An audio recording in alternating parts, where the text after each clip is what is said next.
Welcome to my channel. Today, we're going to explore a coin that many Americans have seen but few truly appreciate, the 1776 to 1976 United States Bicentennial Quarter, proudly bearing the words E pluribus unum. It's not just currency.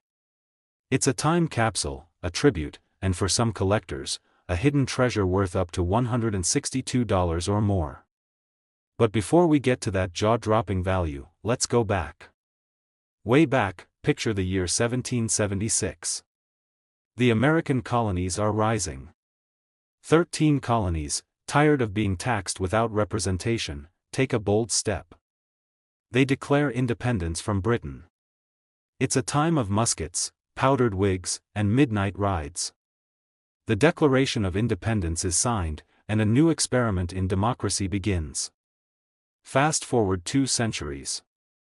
It's 1976, and America is celebrating its 200th birthday, its bicentennial. The U.S. Mint struck millions. In fact, over 1.6 billion of these quarters were produced between 1975 and 1976. It's important to note that none of these coins bear the year 1975.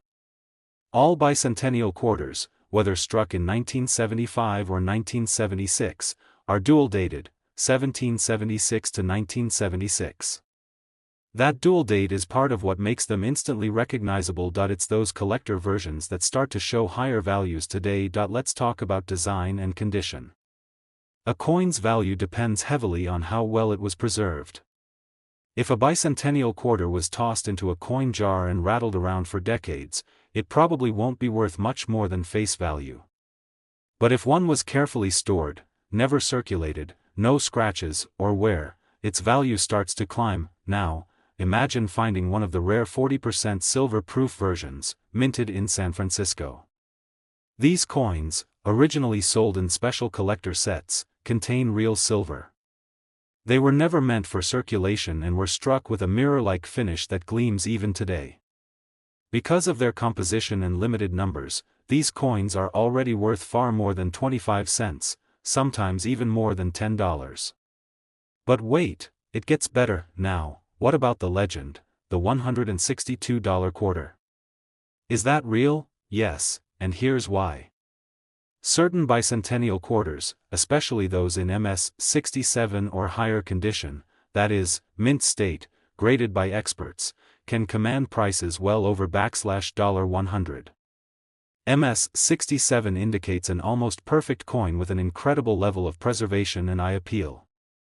Combine that with a silver composition, and suddenly, you're looking at a very valuable piece. At a recent coin auction, a San Francisco minted 1776-1976 silver-proof quarter, graded PR 69 deep cameo, sold for $162, and that's not even the highest price on record.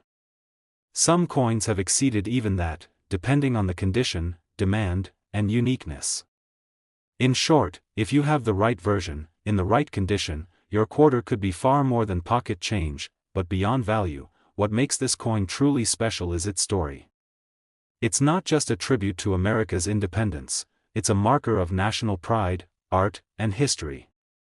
Every time someone held that quarter in 1976, they were holding a piece of the country's 200-year celebration. It's fascinating to think that an object as small as a quarter could hold so much meaning. The drummer boy reminds us of the Revolutionary War spirit. The dual date connects past and present. And E pluribus unum, 3 Latin words, remind us of unity, even in times of challenge. And here's an often overlooked detail. The sound. Yes, even the sound. Silver quarters ring differently than clad ones. Tap them lightly on a hard surface, and you'll hear a high-pitched chime, a telltale sign of real silver.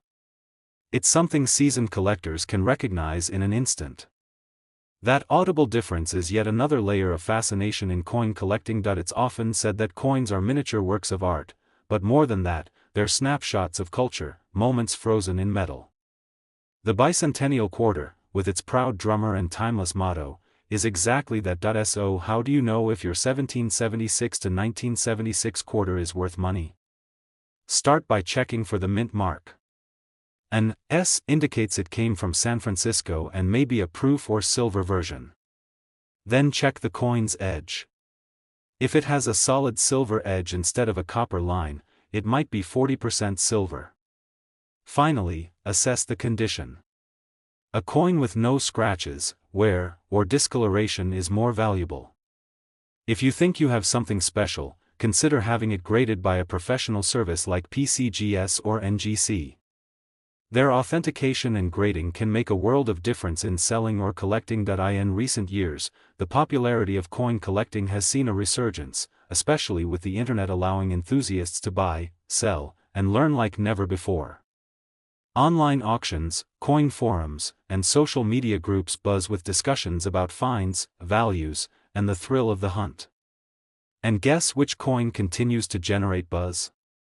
That's right, the 1776 to 1976 quarter. For some, it's a gateway into numismatics. For others, it's a cherished family heirloom. And for a lucky few, it's a surprisingly valuable asset that might just be hiding in plain sight. In the rich tapestry of American numismatics, few coins have sparked as much quiet curiosity and growing admiration as the 2021 Crossing the Delaware Quarter.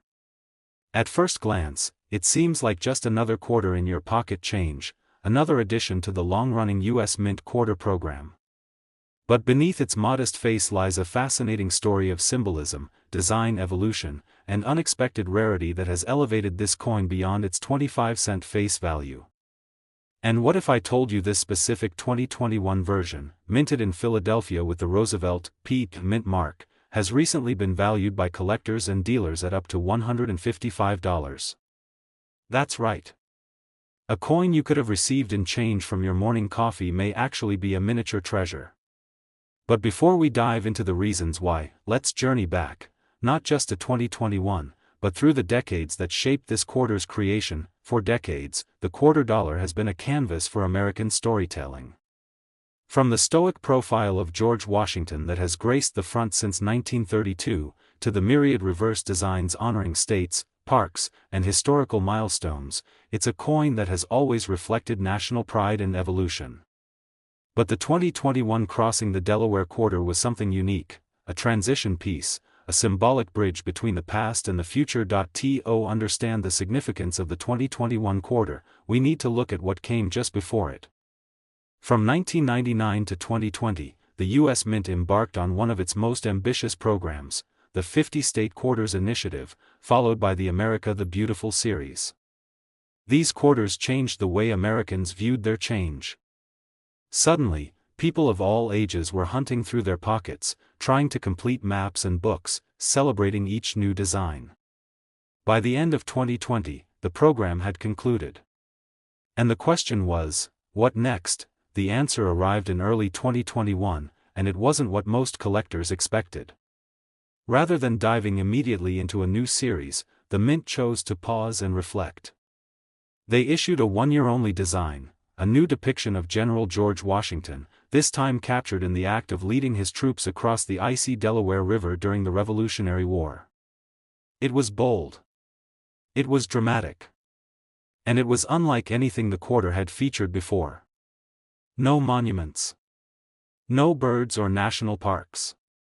Just Washington, sword in hand, resolutely facing forward, caught in a moment of determination and courage. Now here's where the coin story takes an even more intriguing turn.